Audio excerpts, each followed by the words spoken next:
안녕하세요. 보나 작가입니다. 저는 그림책 작가, 미술 선생님, 이모티콘 작가와 갓피플 작가로 활동하고 있어요. 제가 이렇게 묵상 드로잉을 시작하게 된 것은 매일 받은 은혜를 기억하고 매 순간마다 동행하시는 하나님의 은혜를 기억하기 위해서 시작하게 됐어요. 일기를 쓰는 것처럼 매일매일 하나님과의 추억과 동행하는 여정을 기록하고 드로잉으로 여러분과 함께 나눠보려고 합니다. 드로잉을 시작하는 데 앞서 필요한 준비물을 설명해 드릴게요.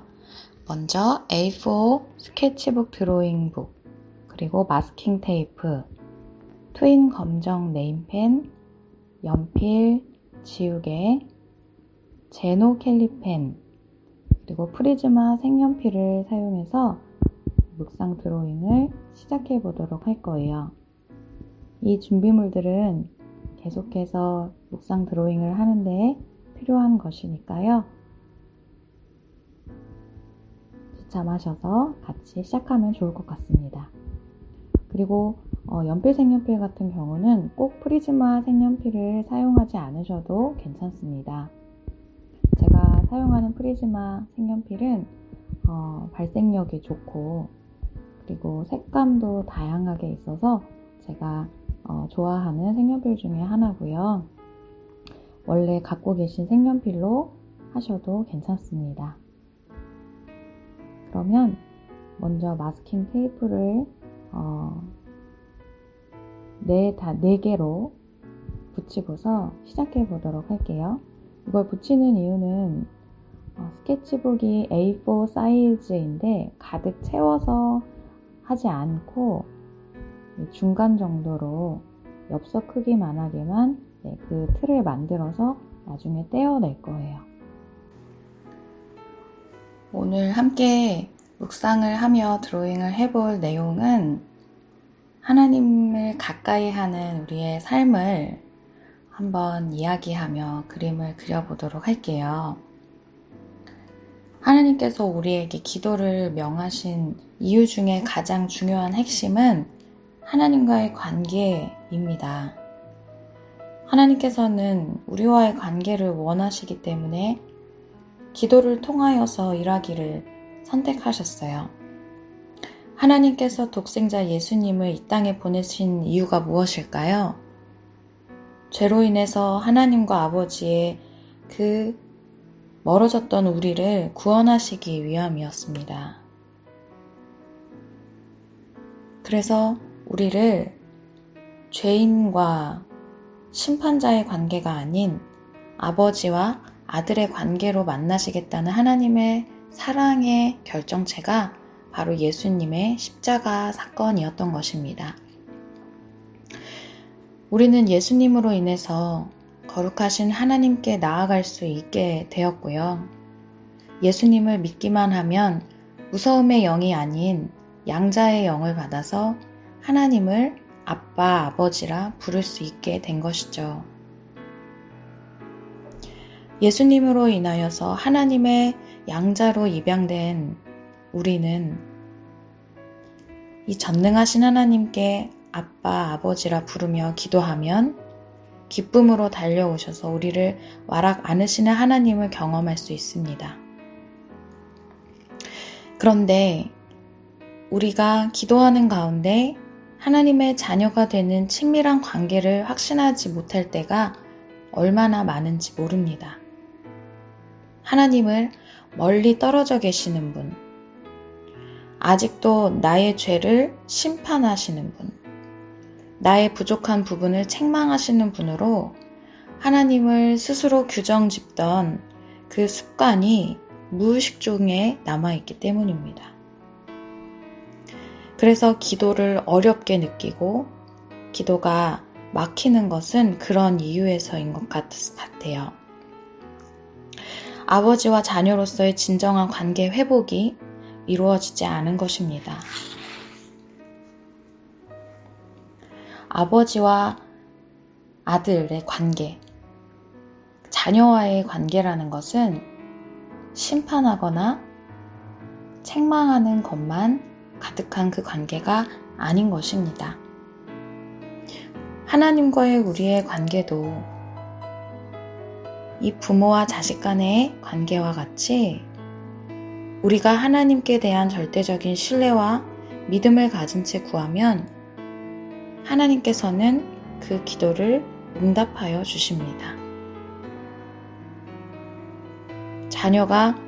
자녀된 우리가 내가 하나님께 구하면 하나님께서는 그 기도를 들어주시고 응답해 주시는 분이라고 믿는 그런 관계 자체가 하나님을 기쁘시게 해드리기 때문입니다.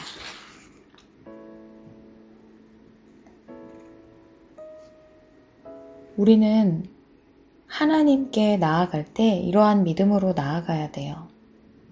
그리고 그 믿음을 통하여서 우리를 만나주시는 하나님을 경험할 때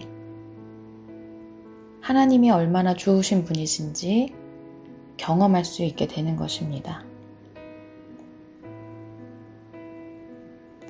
관계를 회복하는 것, 그것이 우리의 기도, 우리의 하나님께 드려지는 우리의 이 대화들이 상달될 수 있게 되는 것이겠죠.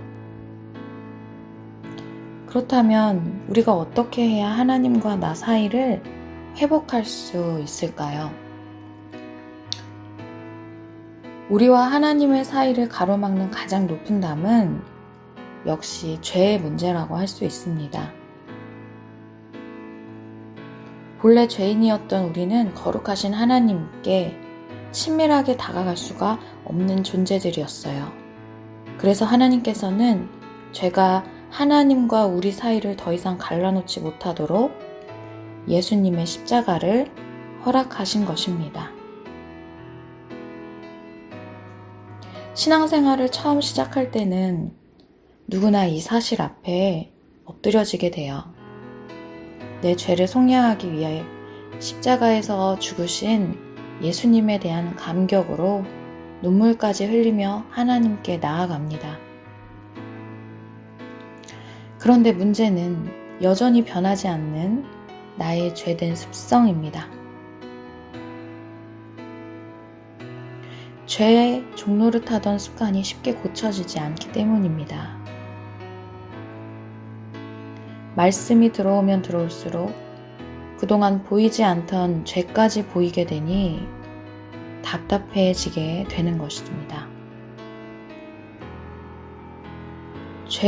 죄의 무게에 짓눌려 살았다면 이제는 죄책감의 무게에 짓눌려서 살게 되는 그러한 모습들도 보게 됩니다. 우리가 은연중에 하나님을 멀리하는 것도 바로 이때인 것 같습니다. 죄책감에 눌리던 우리의 내면은 거룩하신 하나님에 대한 부담스러움을 안고 살아가게 되는 것입니다. 겉으로는 하나님을 예배하지만 속으로는 하나님께 진심 어린 경배를 드리지 못합니다. 그래서 기도하면 반드시 들어주신다는 믿음의 기도보다는 나 같은 자의 기도를 들어주실 리가 없어 라고 생각하며 불신앙의 기도를 드리고 마는 것입니다. 하나님께서 도와주시면 가능합니다 라는 확신의 기도보다 하나님께서 도와주셔야 되는 것이긴 하지만 이건 제가 해야 할 일인 것 같기도 합니다 라며 기도를 중언부언하게 되다가 기도를 포기하게 되는 상태에 이르기도 합니다. 이렇게 죄에 눌려 하나님께 가까이 가지 못하는 것은 너무나도 안타까운 일이에요. 이에 대해서 성경은 이렇게 말씀합니다. 만일 우리가 우리 죄를 자백하면 그는 미쁘시고 의로우사 우리 죄를 사하시며 우리를 모든 불의에서 깨끗하게 하실 것이요. 요한일서 1장 9장 말씀. 하나님께서는 우리가 죄를 자백하면 용서해 주신다고 말씀하셨습니다. 동이 서에서 먼 것처럼 죄를 기억하시지 않을 것이며 죄를 아예 등 뒤로 던져버리시겠다는 약속의 말씀도 있습니다. 여기서 죄를 자백한다는 것은 그것이 죄인 것을 분명히 인지하고 내가 그 죄를 지었음을 100% 인정한다는 뜻입니다. 그 죄로부터 돌이키겠다라는 뜻입니다. 하나님께서는 우리가 그렇게 하나님 앞에 우리의 죄를 자백하기만 하면 우리가 죄를 짓지 않았던 것처럼 여기시는 좋으신 분이십니다. 이것은 너무나도 큰 은혜이고 놀라운 은혜입니다. 그런데 문제는 이 놀라운 은혜에 대한 우리의 반응인데요. 이 말씀을 대수롭지 않게 받는다는 것이 문제가 있습니다. 나의 모든 것을 알고 계신 분이 어떻게 내 죄를 기억조차 하지 않으실 수 있겠느냐라고 반문하는 것이죠. 하나님은 우리의 생각과 하나님의 용서에 관한 생각은 너무나도 다릅니다. 이사야서 55장 7절에 8절 말씀에서 악인은 그의 길을 불의한 자는 그의 생각을 버리고 여호와께 돌아오라. 그리하면 그가 긍휼히 여기시리라. 우리 하나님께로 돌아오라. 그가 너그럽게 용서하시리라. 이는 내 생각이 너희의 생각과 다르며 내 길은 너희의 길과 다름이니라. 여호와의 말씀이니라. 사람의 용서는 한계가 있지만 하나님의 용서에는 한계가 없습니다. 사람은 죄를 잊으려 할수록 잊지 못하는 존재지만 하나님께서는 죄를 기억조차도 하지 않는 분이시기도 합니다. 이것이 하나님의 진정한 전능하심입니다. 용서하되 제한 없이 용서하실 뿐만 아니라 완전히 잊으실 정도로 용서하시는 분. 이와 같은 완전한 용서는 사랑 그 자체이신 하나님으로서만 하실 수 있는 것입니다. 그래서 용서는 하나님께 속한 성품이요 최고의 전능하심을 보여주는 부분이라고 할 수 있습니다. 우리가 죄의 문제로 절망할 때에도 하나님은 우리에게 끝이라고 말씀하신 적이 없습니다. 우리가 끝이라고 생각할 때 새 언약을 주시고 새롭게 이끌어 주시는 분. 따라서 하나님과 나 사이를 가로막았던 죄와 죄책감의 문제는 하나님의 이 끝없는 용서의 약속 앞에서 더 이상 문제가 되지 않습니다. 죄의 문제로 기도했는데도 죄책감이 내 앞을 가로막는다면 그것은 하나님께서 주시는 생각이 아니에요. 그것은 마귀의 참소입니다. 하나님과 나 사이를 갈라놓기 위해 마귀가 끝없이 참소하는 것입니다. 그때는 예수님의 이름으로 이 마귀를 꾸짖고 담대히 하나님 앞에 나아가면 됩니다. 호세아서의 기록대로 하나님을 아는 지식이 없으면 우리는 망할 수밖에 없어요. 여기서 하나님을 아는 지식이란 하나님의 사랑을 말합니다. 하나님의 사랑이 어떤 것인지 알지 못하면 이 참소를 하나님의 음성으로 알고 망할 수밖에 없게 되는 것입니다. 우리는 하나님의 사랑 안에서 끝없는 용서와 용납을 받고 있는 하나님의 자녀입니다. 그러므로 어떠한 무거운 죄와 죄책감의 문제도 하나님과 우리 사이를 갈라놓을 수 없을 것입니다. 하나님과 우리 사이에는 우리 죄를 단박에 해결하신 예수 그리스도가 계시며 우리 죄를 기억조차 않으시겠다는 약속의 말씀이 있기 때문입니다. 이렇게 하나님께서 우리를 약속하시고 우리와 가까이 함으로써 그 그 복된 하나님으로부터 오는 아름다운 은혜와 유익들을 마음껏 누릴 수 있는 특권을 우리에게 허락하여 주셨습니다. 막힌 죄의 담을 치우면 기도의 문이 열립니다. 진정으로 복된 인생이란 어떤 인생입니까? 성경에서는 복의 기준을 매우 명쾌하게 정의합니다. 하나님께 가까이 함이 내게 복이라.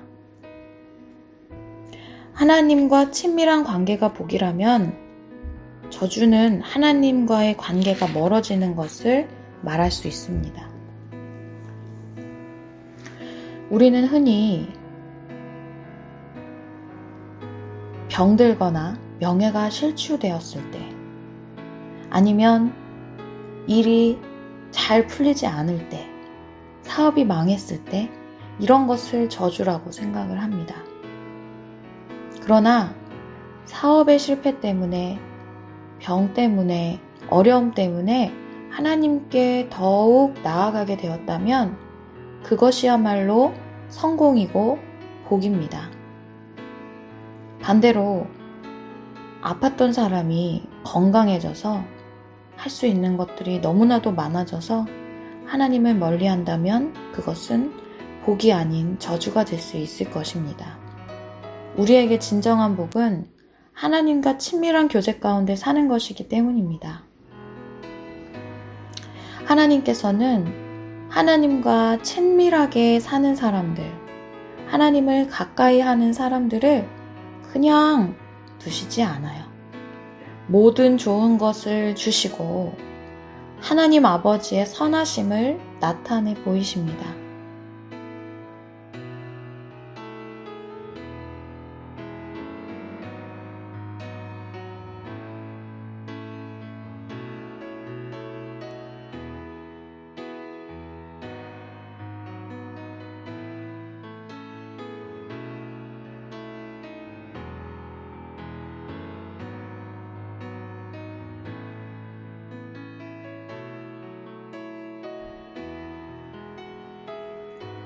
이처럼 기도의 줄은 속박이 아닌 하나님과 나를 연결시켜주는 힘이 됩니다.